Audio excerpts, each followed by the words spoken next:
Thank you very much. Thank you, Representative Soto. That was a very, very nice introduction on your part. I really, truly appreciate it. Bienvenidos a la Florida.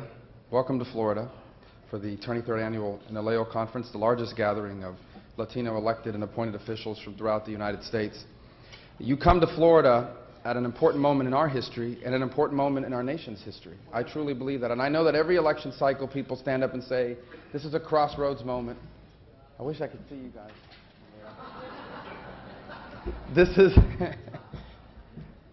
I know every election cycle people say this is a crossroads moment, this is a key moment in American history. I truly believe that. And I think anyone who is an observer of this time, I know there are going to be experts sitting up here in a minute who may disagree, but I don't think they will, that this is as an important election and as an important moment in our nation's history as we have had in the last 100 years. And it coincides with an important time in the Latino population's ability to influence American politics and American culture. The other day, I ran into, not the other day, but a few months ago, and I just commented to someone earlier, I ran into someone who told me the thing that most impresses me about your community is that they love this country as their own. And I said, because it is their own. We are as American and as part of the American dream as any peoples that have ever come to this land. And it's a great election to help remind our leaders and one another of the legacy of this country and of what makes us distinct in the history of the world. What makes America different from some of the great nations and civilizations that have existed throughout time? Throughout history, most nations have been brought together by a common language, or a common religion, or a common ethnicity. They've been brought together by something like that. This is the first great, large civilization in human history that has not been united by a common language, or by a common religion, or by a common ethnicity or socioeconomic background. The fiber that binds this nation together at the end of the day, I believe, is a very simple aspiration which isn't even unique to Americans. It is the desire of every generation, of every parent, to leave their children with a better life than their own. And you'll find that in any country, among any people on the face of the earth.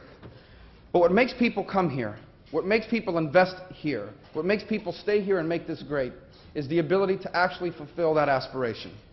And I submit to you that there is no community in this country that has a stronger desire to leave their children with a better life than their own than ours. In community after community, day after day, you see that realized.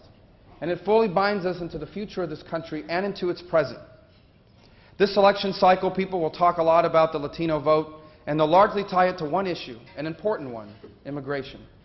But they'll tie it to that one issue, as if this is some monolithic one-issue voting bloc, which it is not.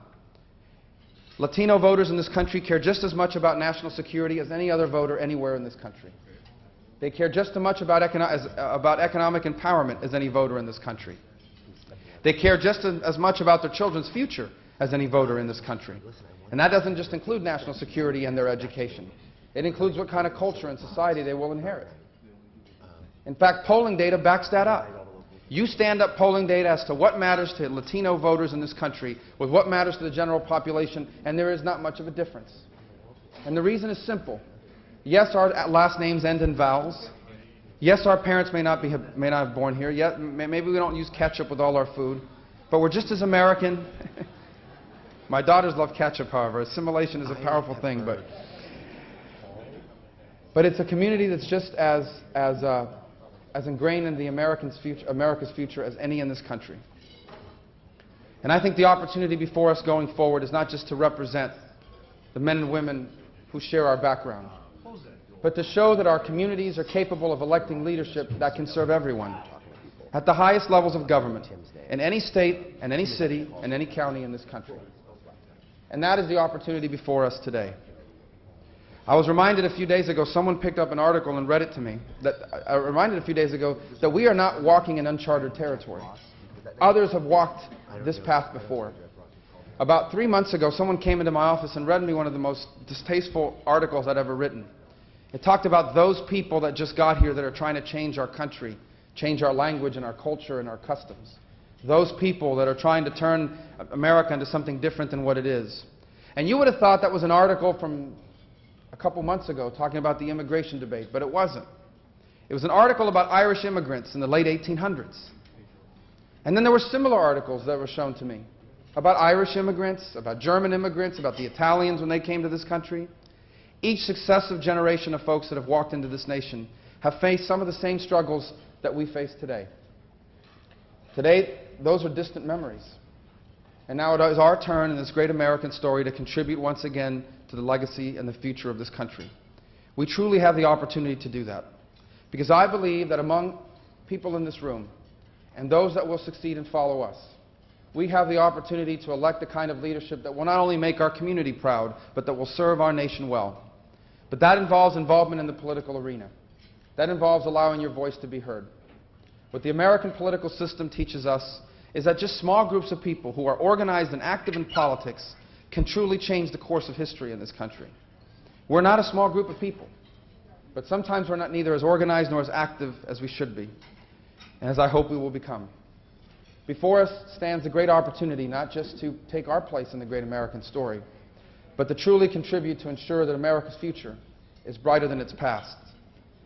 Our aspiration for our country must always be the same, that our dreams be bigger and greater than our memories. And we can contribute to that.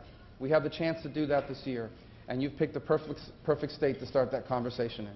So I welcome you to Florida. I thank you for being here. I won't take credit for having us hurricane-free over the next 3 days. I have nothing to do with that. Although, let me just be clear, I am against hurricanes, and I voted against them every chance I've ever gotten. But we thank you for coming to Florida and for choosing us as the site for the 23rd conference. Thank you very much.